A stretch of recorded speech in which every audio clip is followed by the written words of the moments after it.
Halo semuanya, welcome di channelku Revi Halim, di mana aku mau membuat sebuah program baru, judulnya adalah Renungan Alkitab. Di mana setiap minggunya kita akan mengambil beberapa ayat, biasa sekitar 10 ayat, lalu kita bahas atau renungkan sama-sama pelajaran apa yang bisa kita gali, yang tentunya aku percaya bisa memberkati kehidupan kita dan menolong kita untuk semakin mengenal Tuhan dan Juru Selamat kita, Yesus Kristus. Nah, sebelum kita masuk ke dalam renungan Alkitab pertama kita, jangan lupa untuk subscribe dan bunyikan tombol loncengnya atau klik tombol loncengnya. Supaya kalau misalnya nanti aku upload video baru, kalian bisa dapat notifikasinya dan kita bisa belajar Alkitab sama-sama lagi. Dan untuk mensupport channel ini, jangan lupa untuk like, komen, dan juga share supaya aku bisa tahu bahwa video ini memberkati dan itu bisa menolong aku untuk keep motivated untuk membuat renungan-renungan yang aku percaya bisa memberkati kalian semua. Dan dengan kalian share ke teman-teman atau anggota keluarga kalian, sebenarnya kalian juga sudah menjadi berkat buat sesama.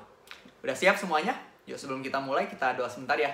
Tuhan, terima kasih untuk penyertaan-Mu. Hari ini kami bisa berkumpul bersama lewat video ini. Dan kami mau belajar firman Tuhan. Dan kami percaya ketika hati kami haus dan rindu untuk belajar tentang Tuhan, untuk mengenal Tuhan, Tuhan pasti yang akan kasih hikmat dan pengertian.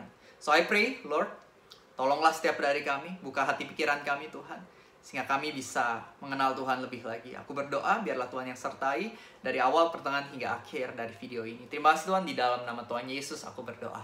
Amin. Oke, jadi hari ini aku pengen ajak setiap dari kita untuk belajar dari 1 Korintus 1. Kita hari ini membahas ayat 1 sampai 9.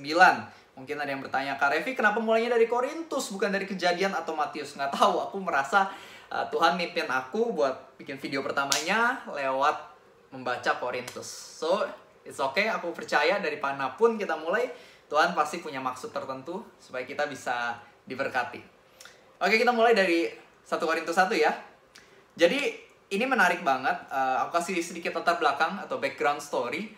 Surat Korintus ini ditulis oleh Rasul Paulus buat para jemaat di Korintus. Jadi waktu itu Rasul Paulus datang sebagai misionaris ke Korintus, di mana dia stay sekitar 1,5 tahun dan akhirnya dia membangun sebuah komunitas gereja, sebuah komunitas rohani. Dan setelah sekitar 1,5 tahun dia move on, dia lanjut ke tempat-tempat lain, membuat komunitas di tempat-tempat lain. Tapi pada suatu hari Rasul Paulus mendapatkan kabar bahwa jemaat di Korintus ini ada beberapa hal yang kurang tepat terjadi di tengah-tengah jemaat ini atau di Korintus ini. Maka itu Rasul Paulus menuliskan surat ini dengan tujuan untuk memberikan nasihat kepada jemaat di Korintus supaya mereka bisa menjadi pengikut Kristus yang lebih baik lagi dan juga bisa jadi berkat buat banyak orang. Kita mulai dengan ayatnya yang pertama, di mana dikatakan begini. Dari Paulus yang oleh kehendak Allah dipanggil menjadi Rasul Kristus Yesus, dan dari Sostenes saudara kita. Saya suka banget dengan ayat pertama ini, karena Rasul Paulus mengatakan bahwa dirinya adalah seorang yang dipanggil menjadi Rasul Kristus Yesus. Rasul Paulus mengatakan bahwa dia adalah seorang rasul bukan karena dia begitu hebat dan begitu baik, melainkan Rasul Paulus mengatakan bahwa aku adalah rasul karena aku dipanggil sama Tuhan. Oleh karena kasih karunia, it is by grace. Jadi ada kerendahan hati yang ditunjukkan oleh Rasul Paulus di sini. Dia nggak sombong, melainkan rendah hati. Nah, ini adalah sesuatu yang sangat penting untuk kita miliki juga di dalam hidup. Jangan sampai kita sombong. Karena di zaman now ini banyak orang yang suka dikuasai oleh kesombongan, tapi mereka nggak sadar.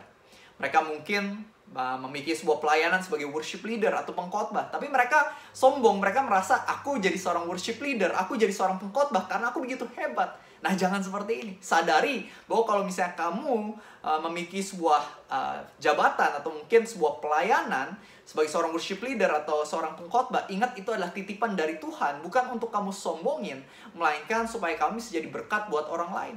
Begitu pula buat teman-teman yang mungkin masih belajar di sekolah, di kampus, dan dapat nilai bagus, jangan disombongin, tapi rendah hati. Ingat, ini adalah sebuah titipan dari Tuhan. Sekolah kita, pekerjaan kita, lakukanlah sebaik mungkin. Kalau misalnya kamu buka usaha, atau mungkin kamu punya status yang baik di tempat pekerjaan kamu, janganlah sombong, tapi selalu rendah hati. Ingat, kalau misalnya kita ada di tempat yang tinggi, itu semua karena anugerah Tuhan.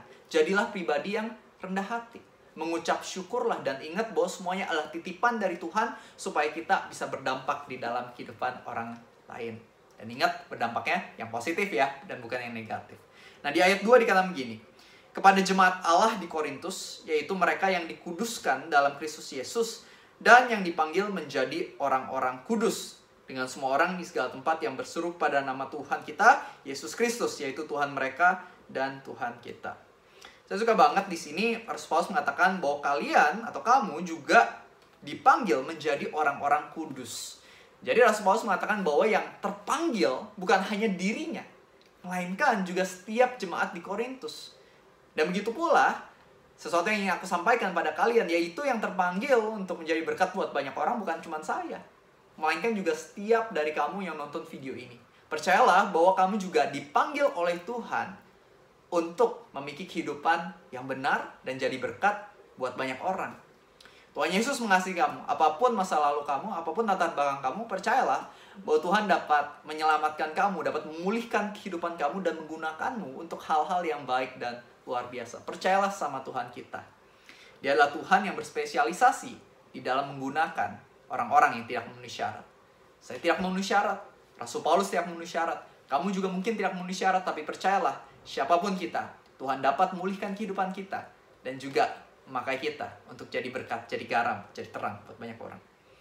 Ayat ketiga dikatakan begini, kasih karunia dan damai sejahtera dari Allah Bapa kita dan dari Tuhan Yesus Kristus menyertai kamu.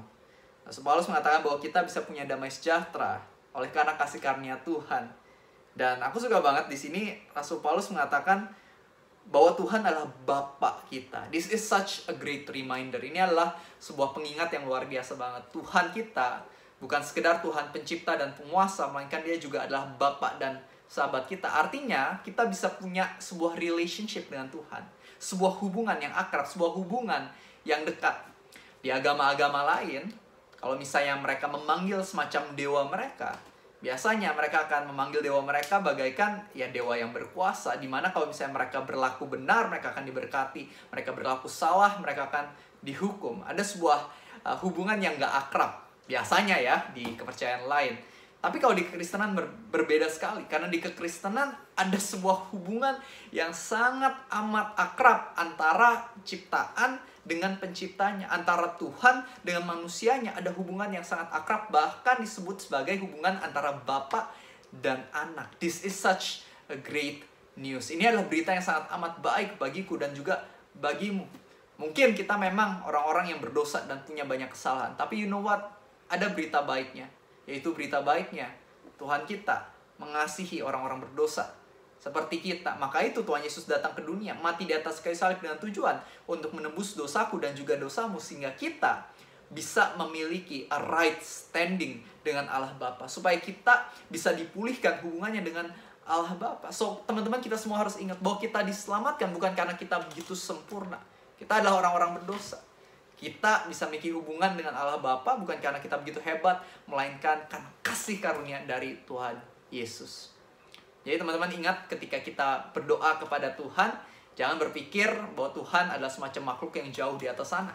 Tapi ingat bahwa Tuhan kita adalah Tuhan yang sayang sama kita, dan Dia adalah Bapa kita. Kita bisa menceritakan segala sesuatu kepadanya because He cares for us. Dia peduli dengan kehidupan kita because He loves us so much. Dia sangat mengasihi kita, bahkan lebih dari diri kita mengasihi diri kita sendiri.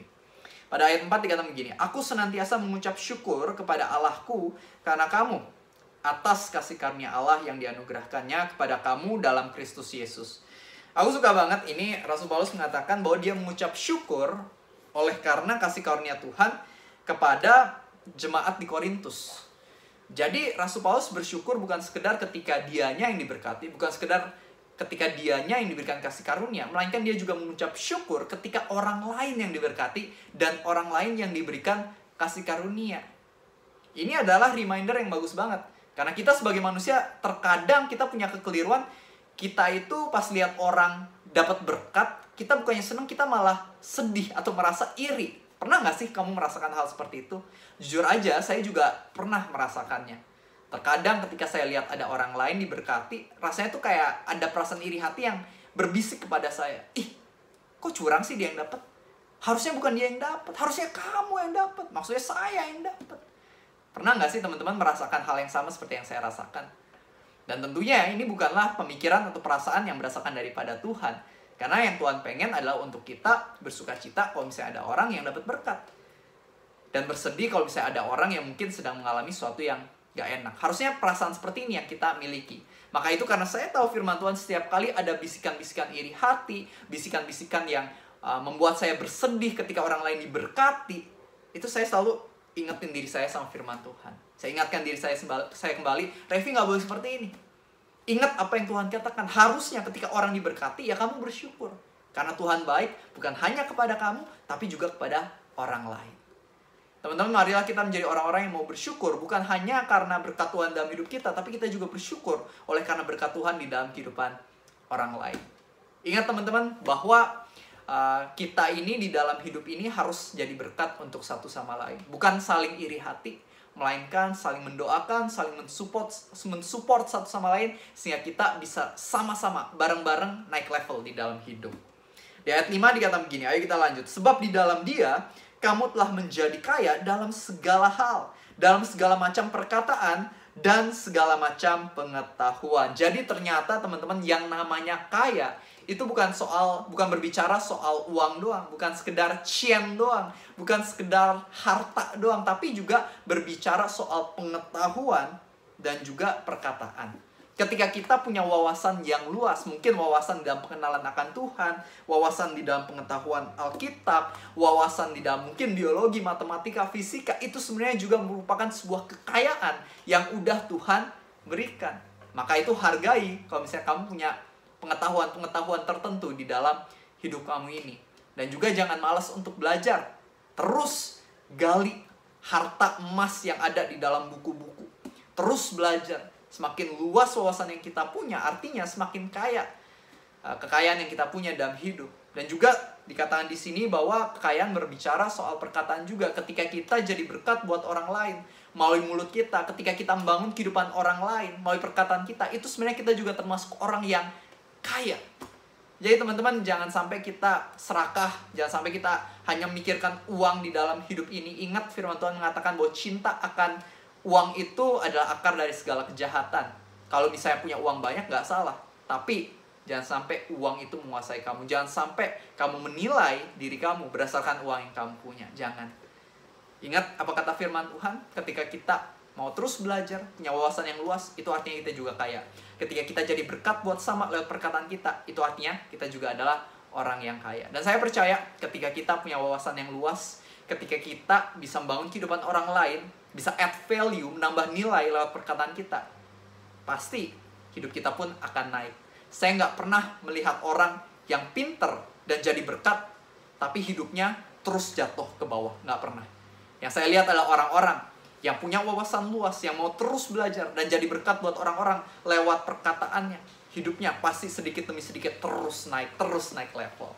Jadi ingat teman-teman, yuk kita terus belajar dan juga jadi berkat buat orang-orang lewat perkataan kita. Dan saya pengen bacain langsung dari ayat 6 sampai ayat 9. Di mana dikatakan begini, sesuai dengan kesaksian tentang Kristus yang telah diteguhkan di antara kamu, demikianlah kamu tidak kekurangan dalam suatu karunia pun. Sementara kamu menantikan penyataan Tuhan kita Yesus Kristus. Ia juga akan meneguhkan kamu. Semua katakan meneguhkan. Meneguhkan kamu sampai kepada kesudahannya, sehingga kamu tak bercacat pada hari Tuhan kita Yesus Kristus. Allah yang memanggil kamu kepada persekutuan dengan anaknya Yesus Kristus Tuhan kita adalah setia. Teman-teman, di dalam hidup ini akan ada yang namanya masalah, tantangan, kesulitan, akan ada. Tapi berita baiknya dikatakan di sini bahwa Tuhan akan meneguhkan kita. Tuhan akan menolong kita. Di dalam hidup ini saya percaya semuanya setuju ya. Tidak mudah. Saya juga merasa banyak waktu di mana saya kepengen menyerah di dalam hidup, di dalam pelayanan. Tapi Tuhan berkali-kali meneguhkan saya. Tuhan yang mengingatkan saya. Tuhan yang menolong saya supaya iman saya bisa bangkit.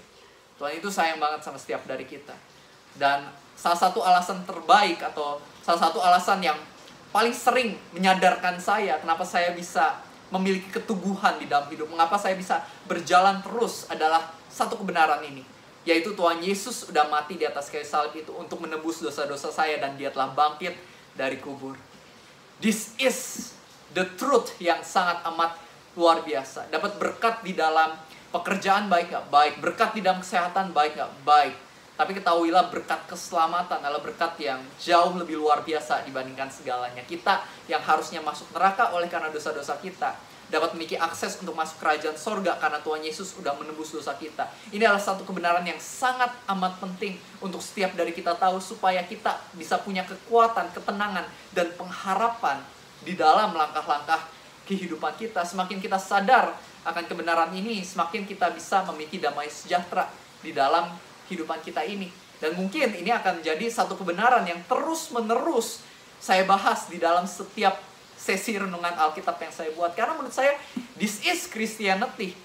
Kekristenan bukan sekedar sebuah motivasi untuk membuat hidup orang dari buruk menjadi lebih baik. No, kekristenan adalah tentang bagaimana manusia-manusia yang mati dibangkitkan, manusia-manusia yang mati menjadi hidup kembali oleh karena kasih karunia Tuhan Yesus di atas kayu salib itu. So friends, hari ini pesan firman Tuhan sangat sederhana, yaitu kita harus menjadi orang-orang yang sadar bahwa kita ini dipanggil oleh Tuhan Yesus bukan karena kita begitu hebat, melainkan karena kasih karunia Tuhan. Dan ingat bahwa di dalam hidup ini kita bisa disebut sebagai orang-orang yang kaya ketika kita mau terus belajar, mau terus mengembangkan diri, dan terus menjadi berkat buat orang-orang. Ketika kita mengeluarkan kalimat, kata-kata, kehidupan orang meningkat dan bukan jatuh.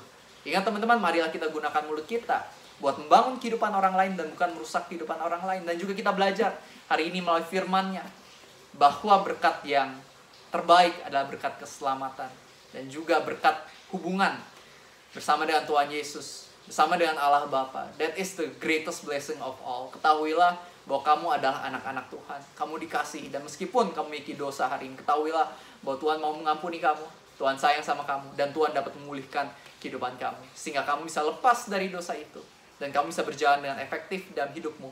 Kamu jadi berkat buat banyak orang. Yuk kita tutup dengan doa. Tuhan, terima kasih untuk firman-Mu hari ini. Terima kasih karena Engkau begitu baik. Terima kasih untuk firman yang telah Kau berikan. Dan Tuhan, aku berdoa agar program renungan Alkitab ini dapat berjalan, bisa jadi berkat buat banyak orang, dan banyak orang yang bisa diubahkan hidupnya, diselamatkan. Aku percaya Tuhan Yesus yang akan bekerja, Roh Kudus yang akan beracara.